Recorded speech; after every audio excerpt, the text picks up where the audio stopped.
নমস্কার বন্ধুরা, আপনারা দেখছেন বঙ্গবাংলা আপডেট ইউটিউব চ্যানেল। আজ ৩২,০০০ শিক্ষক মামলায় কি ঘটল? নিয়োগ দুর্নীতির গভীর সংকট।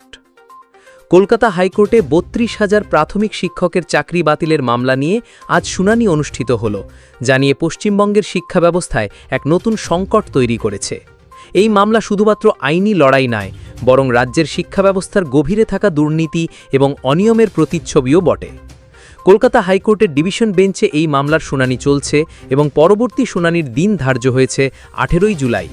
মামলাটি অত্যন্ত দীর্ঘ এবং জটিল আকার ধারণ করেছে, যেখানে বহু পিটিশন দাখিল হয়েছে এবং বিভিন্ন আইনজীবী তাদের যুক্তি উপস্থাপন করছেন।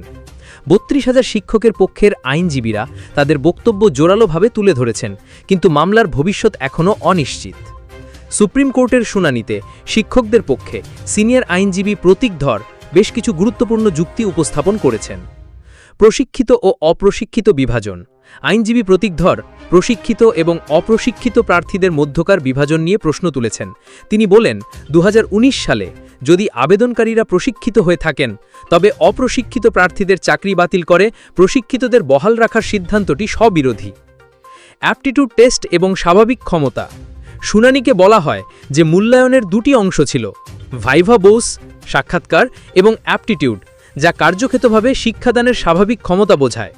৭০০ জন ইন্টারভিউয়ারের মধ্যে মাত্র কয়েকজনকে কেন ডাকা হয়েছিল এবং তাদের বয়ানে কেন অসঙ্গতি ছিল, সেই প্রশ্ন তোলা হয়েছে।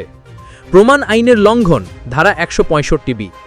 একটি গুরুত্বপূর্ণ বিষয় হল শুধুমাত্র আবেদনকারীদের সাক্ষী হিসেবে ডাকা হয়েছে, কিন্তু শিক্ষকদের বিবাদী পক্ষকে ডাকা হয়নি, যা প্রমাণ আইনের ১৬৫বি ধারার লঙ্ঘন বলে দাবি করা হয়েছে। নম্বরের অসঙ্গতি। প্রায় ১২% প্রার্থী যাদের একাডেমিক রেকর্ড ভালো নয়, তারা ইন্টারভিউ এবং অ্যাপটিটিউড টেস্টে উচ্চ বা পূর্ণ নম্বর পেয়েছে। অন্যদিকে ৮৮% একাডেমিকভাবে ভালো প্রার্থীকে কেন বিবেচনা করা হয়নি, সেই প্রশ্নও উঠেছে।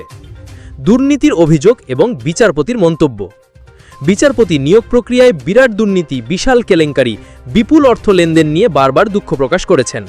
তিনি প্রাথমিক, উচ্চ প্রাথমিক এবং এসএসসি সহ বিভিন্ন নিয়োগ প্রক্রিয়ায় দুর্নীতির বিষয়ে উদ্বেগ প্রকাশ করেছেন এবং এই কেলেঙ্কারি ও দুর্নীতি সম্পর্কে তথ্যের অভাব নিয়ে আক্ষেপ করেছেন।